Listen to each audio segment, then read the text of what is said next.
Então vamos lá, vamos continuar o conteúdo da live anterior, aliás, da aula anterior, e a gente estava falando sobre a questão das obrigações condicionais, né? Eu tive um pequeno problema aqui, no equipamento mesmo, e acabou que fiquei quase 20 minutos para tentar resolver esse problema, certo? Isso não vai prejudicar muito, não, o nosso rendimento, porque aqui é muito tranquilo, né, para a gente continuar, certo? E aí a gente tinha falado, por último, das obrigações. Só abrir aqui, a gente tinha falado sobre as obrigações condicionais, né?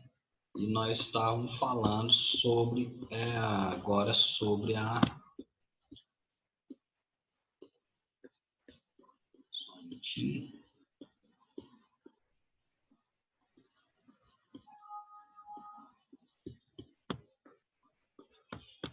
Abrindo aqui.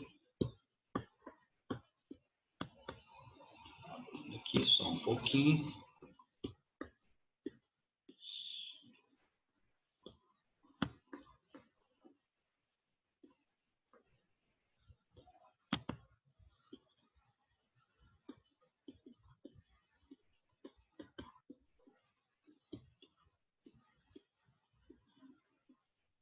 Então,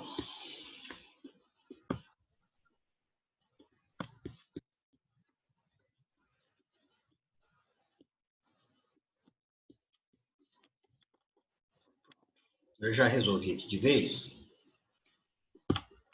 E aí, por último, a gente ia falar de condição e estava começando a falar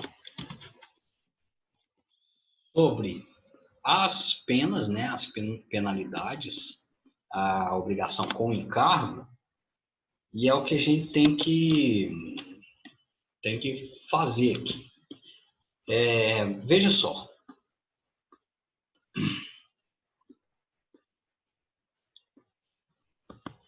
lá no nosso conteúdo, que a gente denominou de aula 5,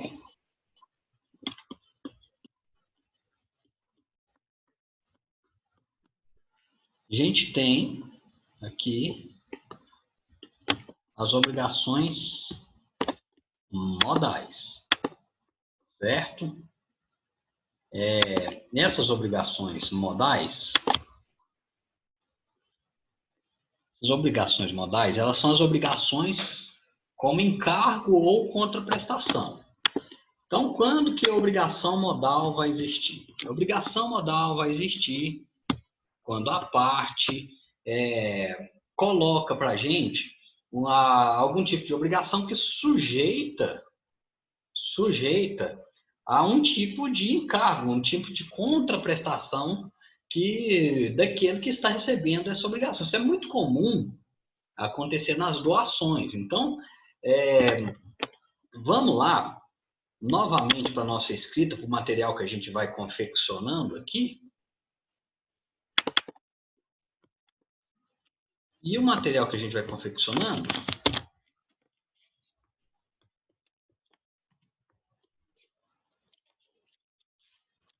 Tá obrigações... funcionando, Samuel. Oi? Tá funcionando dessa vez. Tá, né? Então vamos lá.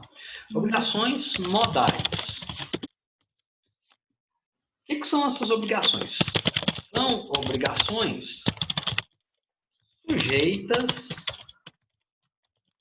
a um encargo ou contraprestação de uma das partes. Não se trata de obrigações condicionais. Beleza? Ou seja, não é com obrigação condicional, ela é sujeita a um encargo. A outra parte tem uma contraprestação nessa obrigação, mas que não é contraprestação condicional. Por exemplo, vamos lá. Essas obrigações podem acontecer, por exemplo, as doações. Não vai perder nem gastar tudo, porque você é danado para perder dinheiro. As doações. Desta maneira, alguém pode receber uma doação com o encargo de construir ou colocar nome naquele objeto do recebimento.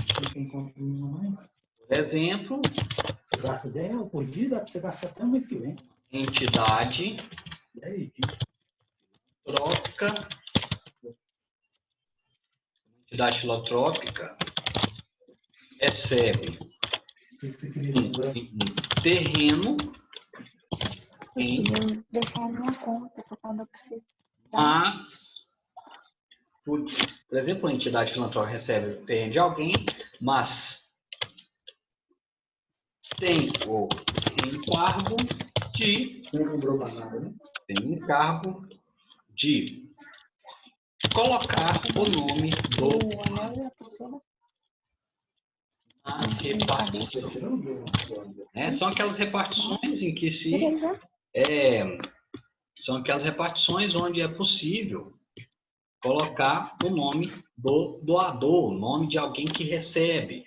Então, imagina só, fulano recebe uma instituição de caridade, recebe um terreno para construção de sua sede, todavia a construção tem que ter o nome tal. Eu vejo, por exemplo, lá em Lusiânia tem a Academia de Letras do Planalto Central. E a Academia de Letras do Planalto Central está com o nome de um dos fundadores. Ela tem, a sede tem o nome de um dos fundadores. Certo? Imagina só que esse fundador foi o doador do terreno, ou a família desse fundador foi o doador do terreno para a construção da academia ali, né? Só que aí ela pode receber 2 encargos. Um, de não alienar o terreno, não vender esse terreno. E 2, de colocar o nome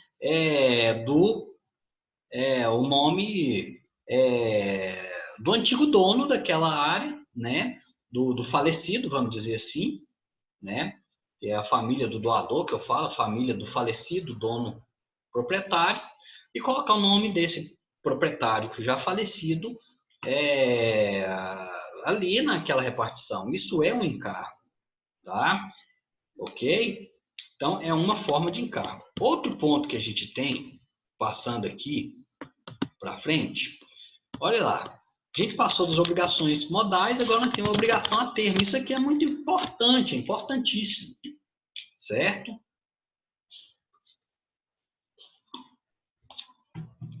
Isso é importantíssimo para a gente. O que é a obrigação a termo?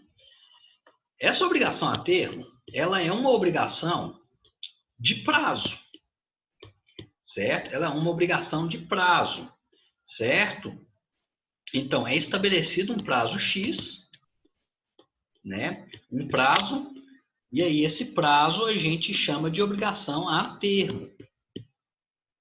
Então, vamos lá. Obrigação termo. Obrigação a termo. Termo nada mais é do que o prazo ou o tempo. Subdividindo em termo inicial e termo final. Ok? Termo inicial, quando inicia. Termo final, quando finaliza, né? Então, a gente tem aí termo inicial e termo final. Ok? Termo inicial e termo final. Então, vou aqui compartilhar aqui para vocês de novo a tela. Certo? Vou compartilhar aqui de novo a tela.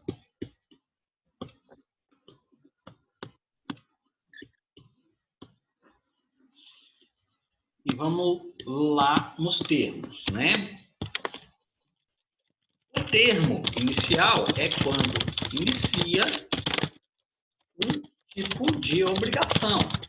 E o termo final é quando finaliza essa obrigação.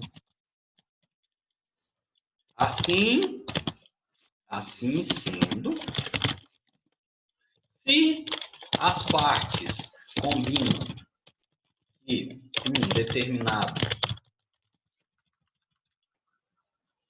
uma determinada obra se iniciará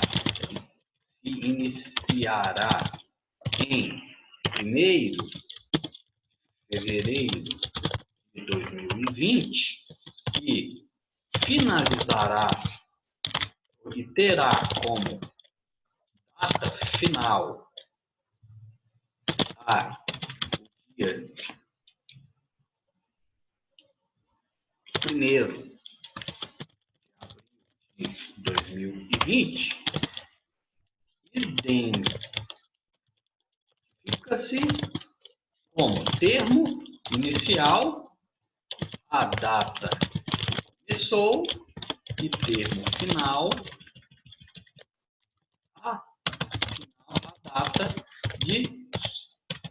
a data prevista para sua finalização.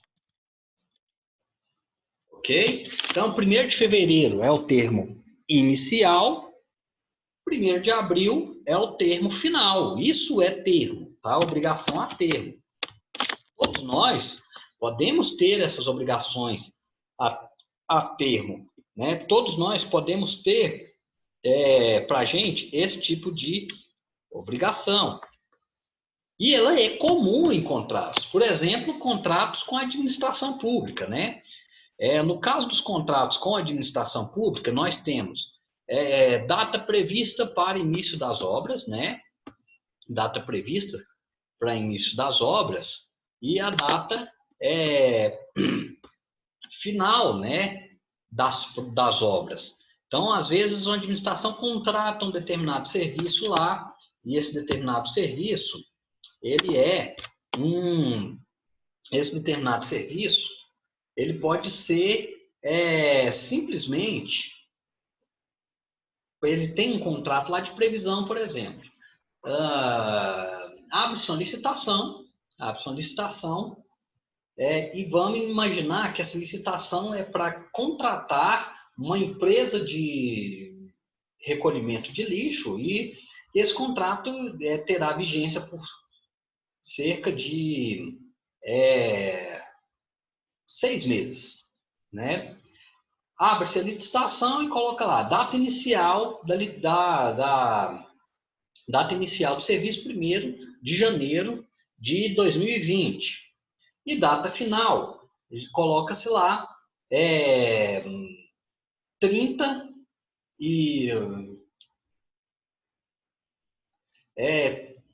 de junho de 2020, 6 meses, né? Eu estava contando aqui nos dedos aqui, né? A gente faz direito, a gente fica ruim para contar. Para ter ideia, tem que contar tudo nos dedos. Então, interessante. Esse tempo aqui é o meio do termo, né? Mas o termo inicial, quando começou ali, 1º de janeiro, execução do contrato, termo final, quando esse contrato termina, que é 30 de junho de 2020, certo? Isso aí é a coisa mais comum de haver no contrato. Um contrato que tem início, né? E fim. Por exemplo, o contrato em que uma empresa contrata outra empresa, certo? Para prestar serviço próprio serviço de limpeza mesmo, né? Pode ter o início do contrato e o término do contrato. E isso termo inicial é o início, o termo final é o término do contrato, né? Aqui a gente está quase finalizando essa primeira parte, né? E olha só aqui o que nós temos ainda, né? Obrigações de juros e pecuniárias, né? Acréscimos em dinheiro, né? Então vamos lá. Samuel, me tira uma dúvida, rapidinho. Pois não, pode falar. Quando você fala de início de contrato e fim de contrato, eu fico na dúvida, por exemplo, se a prefeitura contratou uma pessoa para fazer uma quadra esportiva, aí tem o início e o fim da obra. Certo. Não tem esse início e fim de contrato não tem nada a ver com isso, né? Com Tem início sim. e fim, Tem sim. Porque é o tem? seguinte, porque se você contrata, se o poder público, claro que a gente faz uma interdisciplinariedade, a gente vai lá na disciplina do direito administrativo e traz ela para cá, certo? Uhum. Então, o poder É. público, ele vai e contrata um determinado empreiteira, uma determinada empreiteira, e essa empreiteira aí, ela vai prestar serviços, né? Ela vai prestar serviços na construção de uma obra. Tem a data de previsão de início de obra, isso é termo inicial. A data de finalização e entrega da obra é termo final, não tem jeito. Mesmo que existam outros termos finais, como, por exemplo, data prevista para pagamento, é o termo final do pagamento. Certo? Então tem a ver também. Entendeu? Entendi. E quando Certo? acontece, por exemplo, se não foi entregue, não foi entregue, aí como que funciona esse tipo de cobrança? Por exemplo, eu sei que a sociedade cobra da prefeitura e a prefeitura cobra da empresa? Sim, sim, sim. Justamente, a prefeitura tem cobrado a empresa. E aí o contrato de licitação ele pode prever várias coisas, como por exemplo ele pode prever é, que haja multa, né, mais devolução de valores pagos, né, arcar com parte da licitação para a contratação de outra empresa, né, certo? Óbvio que se uma prefeitura pega lá e entrega e não vê a entrega de uma obra, ela não vai chegar e falar assim, vou construir, certo? Ela vai ter que contratar outra empresa. E a empresa que não executou pode arcar com isso, tá? Aí isso aí já é questão lá do direito administrativo. Então, continuando aqui, certo? Continuando aqui, a gente chegou nas obrigações pecuniárias, né? E com juros, né? Obrigações de juros. Vou colocar aqui entre parênteses pecuniárias. São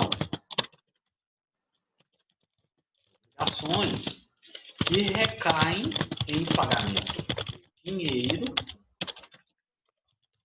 em decorrência de quebra de uma obrigação principal. Né? O juro sempre ele vai ser uma obrigação acessória, né? Sendo os juros acessórios. Né? Então, os juros vão ser acessórios porque eles dependem de um principal. Tá?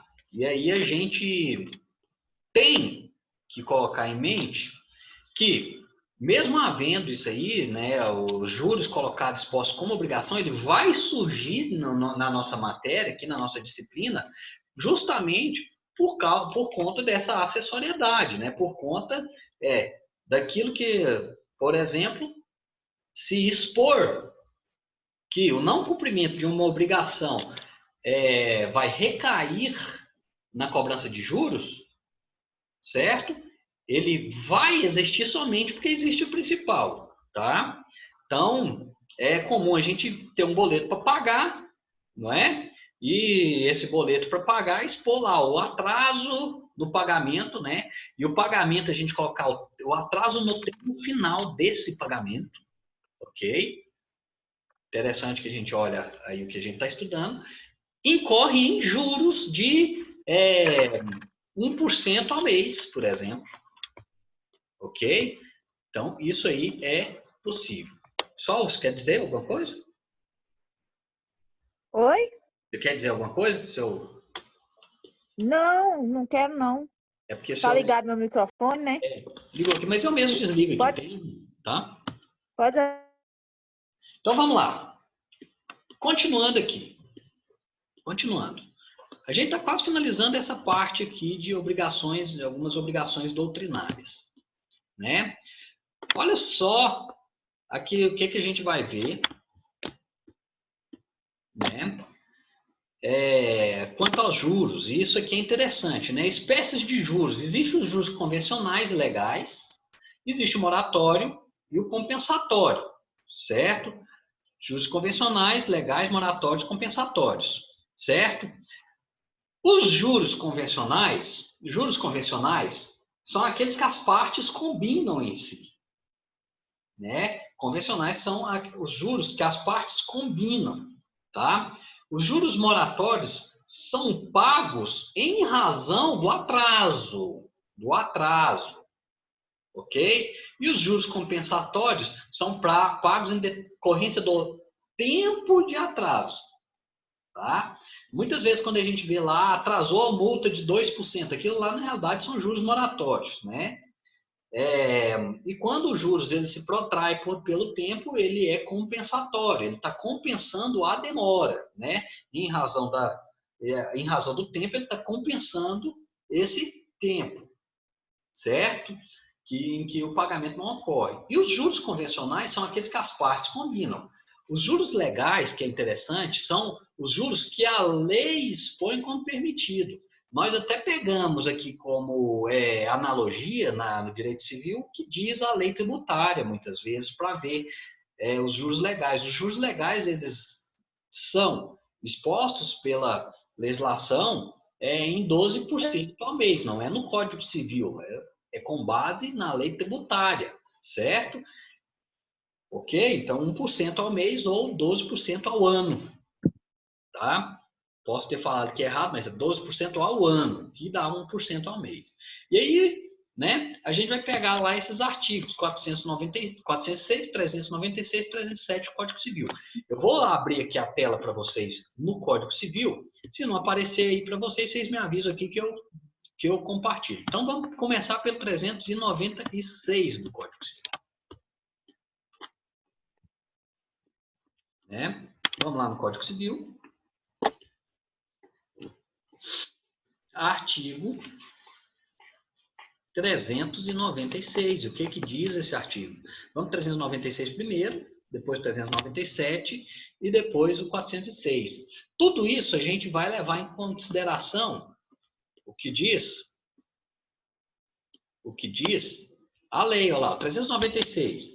Não havendo fato ou omissão imputável ao devedor, não incorre este em mora. O que significa isso? Mora, juro de mora, só pode ser cobrado se houver fato imputável ao devedor. Pois não? Se tiver atraso, professor? Isso. Né? Professor, então juros sobre juros, que tipo uma Crevisa cobra, ou então um carro quando você atrasa, as parcelas no juros sobre juros. É legal, então, isso aí. Não é legal, não. Não é legal, não. O que a gente está fazendo aqui, o Eduardo, é diferenciar os juros de mora e os juros compensatórios são diferentes. Pode haver juros de mora, geralmente ele vem exposto através de uma multa e ele incide uma vez. Ok? Certo? E o compensatório é para compensar o tempo. Ok? Não pode ficar incidindo com o tempo. Beleza? Isso é permitido. Agora, juros sobre juros, não pode. Essa prática é proibida. Daqui a pouco eu volto nisso que eu vou mostrar para vocês ali sobre essa prática. O nome dela é anatocismo. Pode ser? Beleza. Então, continuando aqui, lá no Código Civil, olha aqui, né?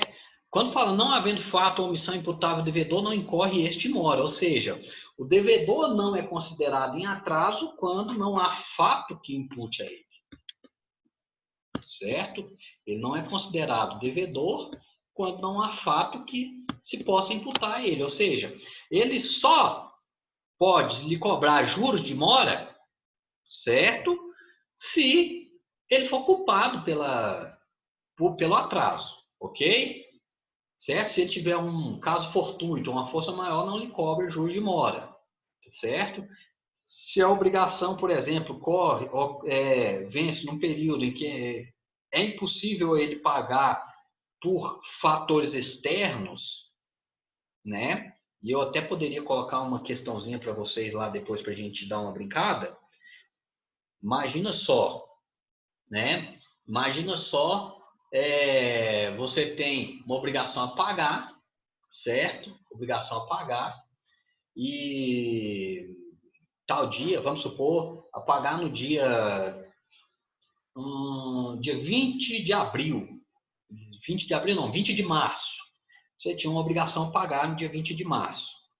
De repente, instaura o coronavírus, o Brasil entra em isolamento total, o governo fecha os bancos, fecha as transações bancárias, né?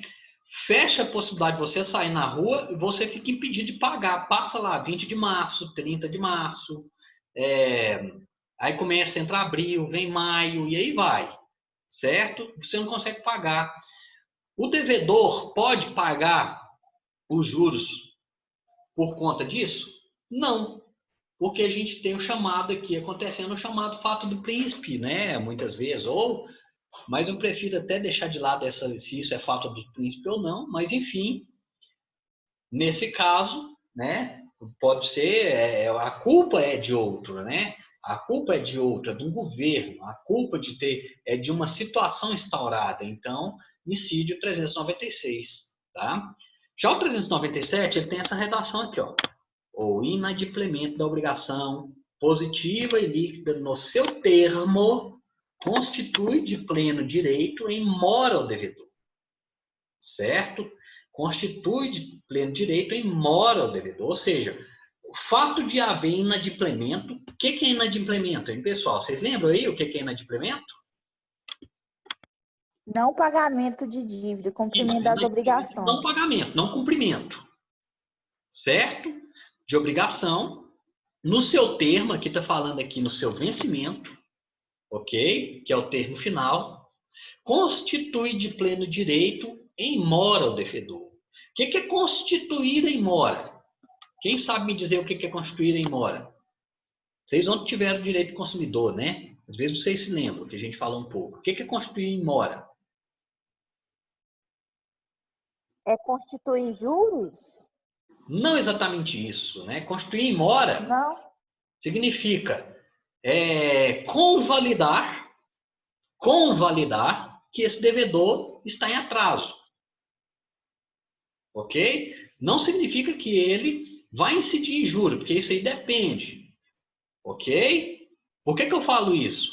Pode o devedor estar atrasado, constituído em mora, mas não incidir juros. No próprio exemplo que eu falei agora para vocês, instaura o coronavírus, tinha que pagar até 20 de março, não pagou, está constituído em mora pelo inadimplemento, só que não incorre juros. Entendeu, Sol? Entendi. Né? Entendi, professor. Então, assim, ó, o simples fato de atrasar incide a constituição em mora. Mas os juros depende de outra coisa, né? Os juros depende se o inadimplemento foi causado por culpa do devedor, né? E o parágrafo único fala assim, ó, não havendo termo, a mora se constitui mediante interpelação judicial ou extrajudicial, né? Pessoal, esse termo aqui, interpelação, é até muito pouco utilizado, certo? Interpelação, esse termo é o mesmo que notificação, tá? Interpelação significa notificação. Pronto? Oi? Certo? Interpelação significa notificação. Então, quando não existe vencimento, a gente interpreta aqui nesse artigo aqui, quando não existe vencimento exposto, ok? O devedor, ele é constituído em mora, né? É informado a ele que ele está em mora a partir do momento em que o credor o notifica judicialmente ou extrajudicialmente. A partir daquele momento ali é que pode haver discussão do transcurso de juros e de atualizações, tá? Então, vamos lá.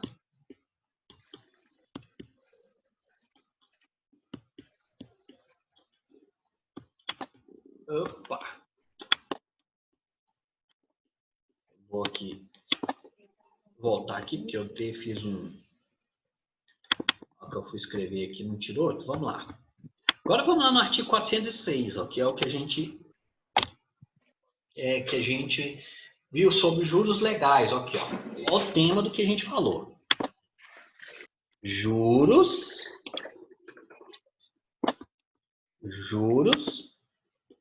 legais.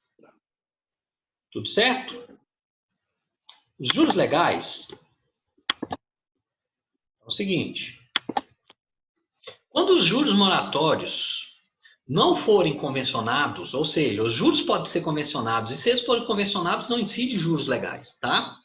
Ou o forem sem taxa estipulada, ou quando provierem de determinação de lei, serão fixados segundo as taxas que estiverem em vigor para a mora do pagamento de imposto devido à fazenda pública. Tá? Nacional, fazenda nacional. E aqui, nesse caso, a gente precisa analisar o CTN. O que é o CTN? É o Código Tributário Nacional. Tá? Para a gente interpretar isso aqui. Ok? Então, se não houver os juros legais, né? Se não houver juros convencionados ou se não tiver convencionada a taxa, a gente utiliza o CTN. Ok? O Código Tributário Nacional. E lá no Código Tributário Nacional, os juros legais é de 12% ao ano. Tá? Quando você deve à União, você deve 12% ao ano. Ok? 1% ao mês de juro. Dúvida? Então vamos lá. Interessante, aí a gente vai voltar aqui, né? Vai voltar aqui, só um minutinho.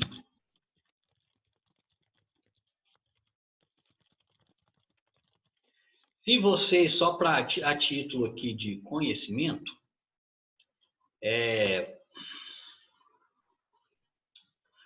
o Código Tributário Nacional, ele prevê isso lá no, acho que no artigo 65. Só estou procurando aqui para vocês. Só ver onde é que é e a gente já volta. Nossa, eu falei 65, né?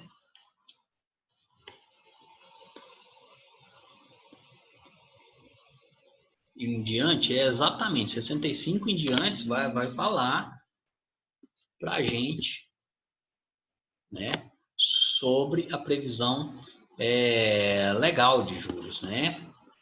As bases de cálculo e tudo, achei aqui, tá ok? Então, só basta a gente ir lá e verificar o Código Tributário Nacional, ok? E para a gente finalizar aqui, essa parte 5, obrigações pecuniárias, né? Que são as obrigações em dinheiro, artigos 315 e 317, né? Essas obrigações em dinheiro, artigos 315 e 317. Beleza? Vamos lá no Código Civil. Lá no Código Civil.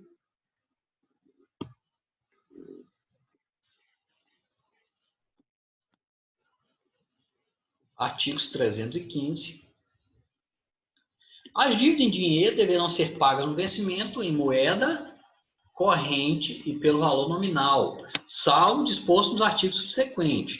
Então, obrigações pecuniárias são dívidas em dinheiro.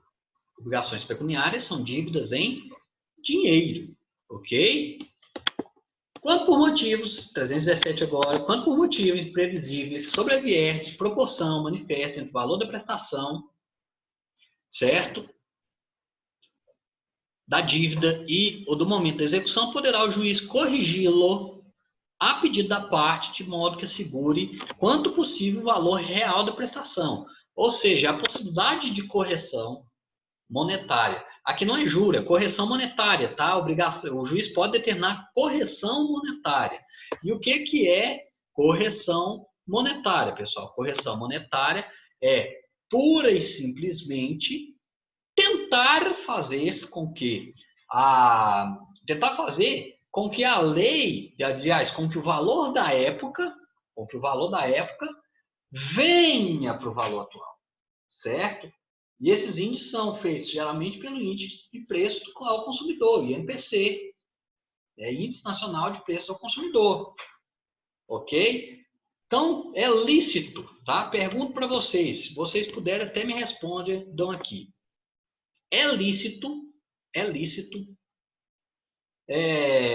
a cobrança de atualização monetária e juros?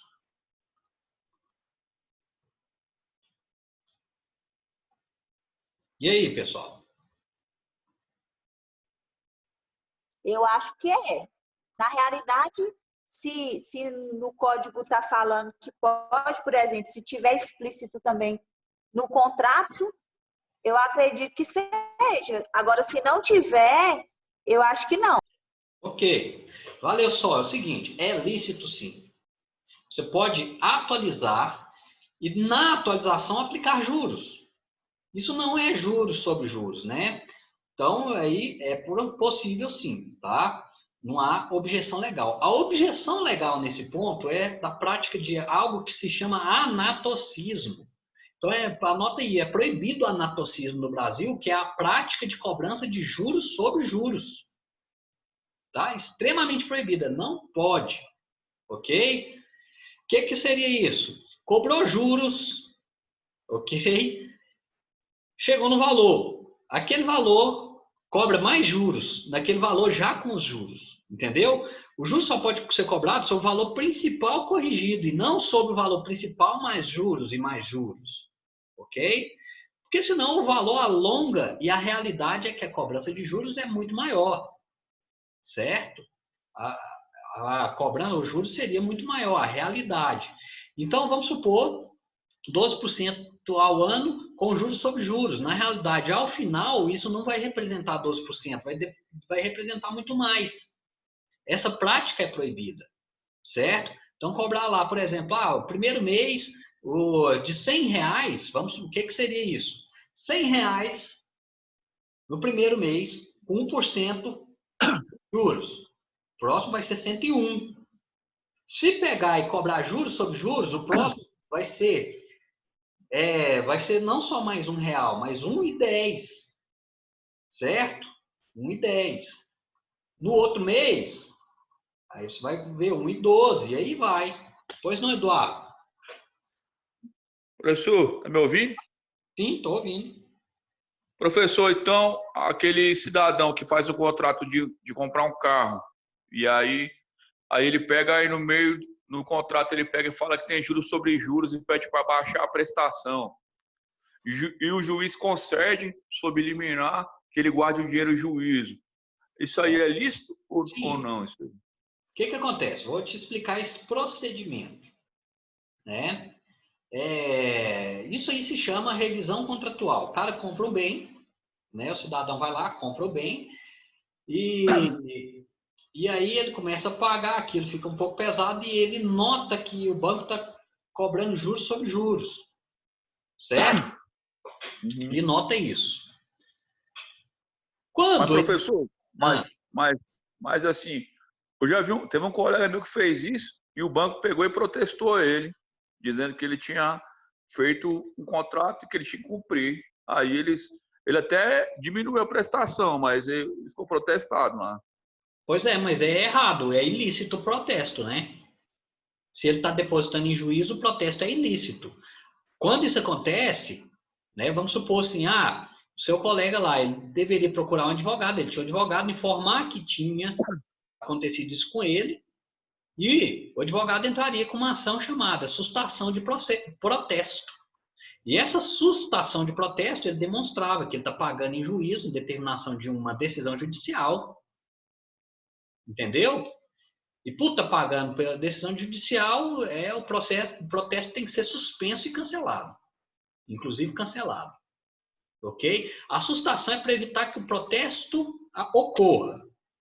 E se ele tiver ocorrido, ele deve ser cancelado. Certo? Então o banco protestou errado. Certo? Tem que ir lá defender o cara. E a sustentação de protesto, pessoal, tem só 3 dias para fazer. Incrível. Incrível isso, tá? Mas sustentação de protesto tem 3 dias para fazer. Por quê? Quando a pessoa recebe, presta muita atenção, quando a pessoa recebe um protesto, quando ela recebe um protesto, o protesto vem lá, a obrigação dela pagar em 3 dias, né? Sob pena de convalidação do protesto. Ok? Então ela tem 3 dias para entrar com a sustentação de protesto quando ela está correta, quando ela já tenha feito o pagamento. Entendeu? Entendi. Certo? Se isso acontece, aí o banco vai lá, protesta, mas o cara estava depositando em juízo, certo? Ele tem que entrar com essa sustentação de protesto, porque o banco fez o protesto equivocadamente, né? Errado. E a justiça concede, viu? A justiça concede. Ok, até aí? Né? Então, só para terminar, o que é a prática do anatocismo, né? Se vocês me permitirem, eu vou tentar abrir uma tabela aqui. Se eu conseguir aqui, eu vou ser... Ó. Aqui eu vou escrever para vocês, ó. Juros. Juros. Conforme a lei. E aí nós vamos ter sempre 1%. E aqui nós vamos escrever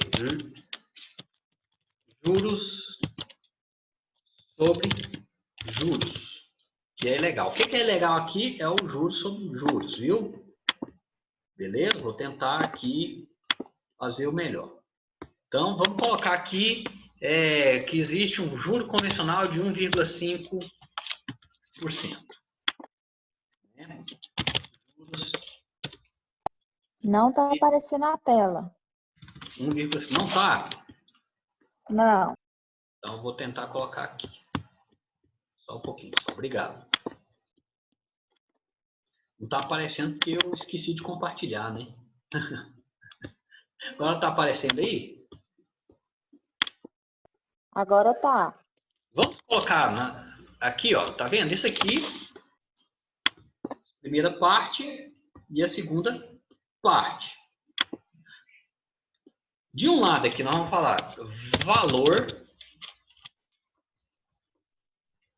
Aqui nós vamos colocar R$100 e juros. Vamos imaginar que cada tabela dessa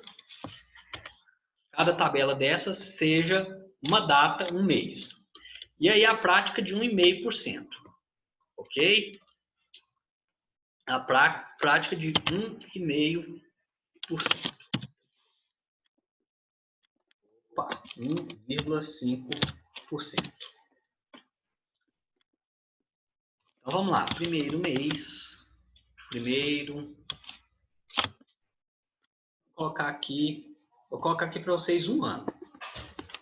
Mais ou menos. Vamos tentar terminar aqui, que aqui a nossa aula está quase, o Zoom está quase derrubando, mas vamos lá.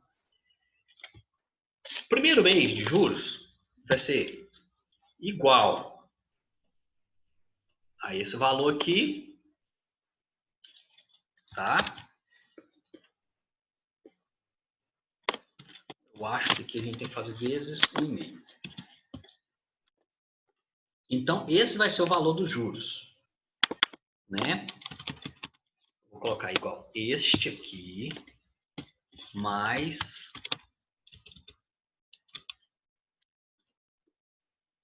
este vezes este. Então, vamos lá.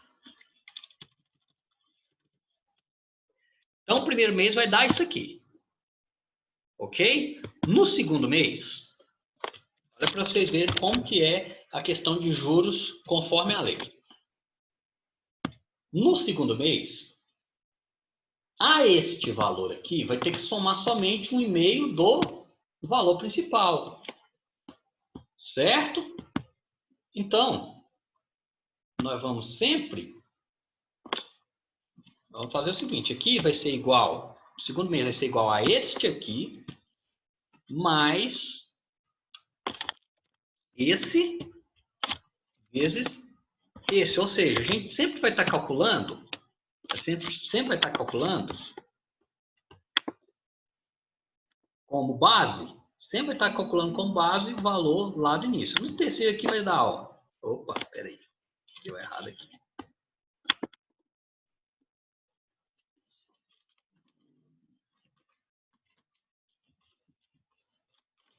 Deixa eu só travar aqui para poder fazer uma trava para vocês. Isso aqui chama trava, pessoal. Vocês sabem usar o Excel? Trava de forma. Aqui vai dar 104,5, o próximo vai dar 106. Ok? Lá no fim ele vai estar devendo R$118.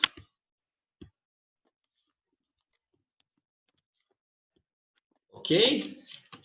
Ou seja, aplicando-se a base de lei. Agora, quando não é a base de lei? Vamos lá. Valor, juros. Vou colocar de novo R$100 lá, 1,5 percentual. Ok? Vamos novamente fazer toda a conta aqui. Vocês vão ver o que é a diferença de juros sobre juros.